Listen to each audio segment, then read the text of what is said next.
El jardineño Jairo Franco encontró en la escritura la forma ideal de recuperar historias y tradiciones de la localidad. Nos comparte este arte que resaltamos en la siguiente nota.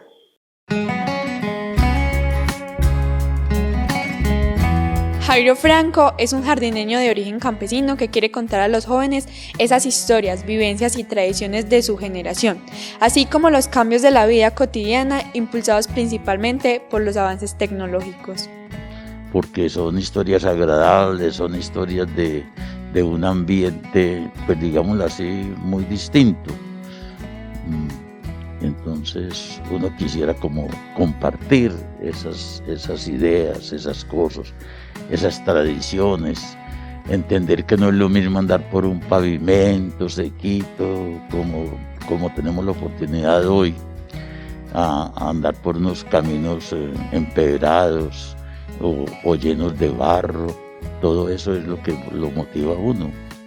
Uno siempre quisiera como trascender de esta vida y dejar un rastro. Siempre quieres como dejar un rastro.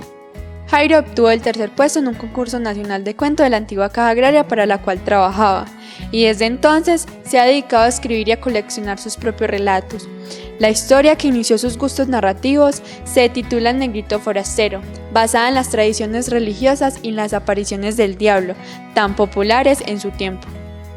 El Negrito Forastero es simplemente una invención de un relato que fue una persona que llegó a una casa y se puso a trabajar y fueron notando que era demasiado hábil para toda tarea y muy guapo. Entonces los dueños de la casa, que eran naturalmente muy religiosos y tal cosa, le fueron tomando pues como desconfianza. Y al fin lo pusieron a construir una casa y una cruz para ponerla el día del 3 de mayo. Y entonces ahí esa cruz apenas la colocó él, que la miró, esa cruz lo destruyó. Ese es el final del cuento. Pero el cuento siempre es un cuento largo, habla mucho de las tradiciones de esa casa, de las fechorías que hacía el tal negrito y tal cosa. Entonces con ese cuento yo obtuve el tercer puesto a nivel nacional. Me dieron pues naturalmente un premio, un paseo a Bogotá y bueno, y entonces ya me animé y seguí escribiendo. Sombras de Verdad es su primer libro y hasta ahora el único publicado. Dentro y por fuera de él, Jairo manifiesta poseer más de 30 cuentos sobre diversos temas, entre ellos sus propias experiencias personales como el trabajo en los trapiches paneleros. Temas todos diversos, hay temas que se refieren al diablo, hay temas que son como de trabajos en el campo.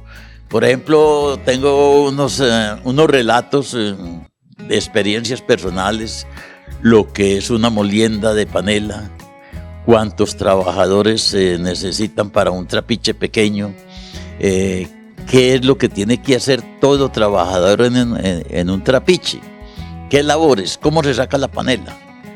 Pues porque para la mayoría ven el par de panela y sí, bueno, y les gusta la panela, pero de ahí a cómo es que cultivan la caña, cómo se siembra la caña, cuándo se corta la caña, cómo se arrima el trapiche, con qué se movía en ese tiempo, que era con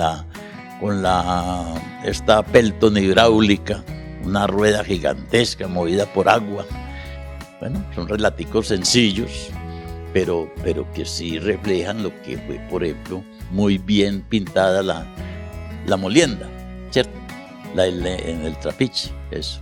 Jairo se inclina por el costumbrismo, tomando como orientadora las obras de Tomás Carrasquilla y Gregorio Gutiérrez. Considera este género como una oportunidad para hablar sobre el pasado y mantener la memoria viva de elementos cotidianos que la tecnología relegó al olvido. Para Jairo, las vivencias de Jardín y sus habitantes también son inspiraciones para algunos escenarios y personajes de sus cuentos. Conversar con él es una forma de conocer la idiosincrasia de nuestra región. Yo soy de esa época donde periódico, eso no se conocía. las cartas, si acaso le llegaba a uno una carta se demoraba 2 o 3 meses y tal, ¿cierto? Yo en la época mía no habían radios. El primer radio que yo conocí fue en un instituto que llamaba de Sutatensa, y entonces mandó a los campesinos unos radios grandes de pilas. Eso era una gran novedad. Nos reuníamos donde había un radio de esos, 5 o 6 personas a escucharlo, porque el director era un padre, Ramón Sabogal. Ese padre era un sabio en esas cuestiones de agricultura, de ganadería, pero cosas muy prácticas que le enseñaba ahí. A ese cura le aprendimos mucho de lo que se podía hacer en el campo. A él le aprendimos a sembrar, por ejemplo, legumbres y comerlas. Y claro, él también tenía sus asesores, todos. Ese era un instituto muy bonito. En ese tiempo recuerden que no había televisión. El radio, pues es que en la casa donde había radio, eso era de personas muy ricas. Entonces tenía oportunidad de tener ese radiecito en una casa, que generalmente era en las escuelas, era una gran novedad. Entonces eso es muy bueno, como uno recordarlo. Es decir, yo me divierto recordando esas cosas. Y afortunadamente, ya uno cuando está a esta edad recuerda mucho las cosas viejas. Yo ya no recuerdo lo que me pasó ayer, pero lo que me pasó hace 40, 50 años, me pongo a revivirlo y lo revivo fácil.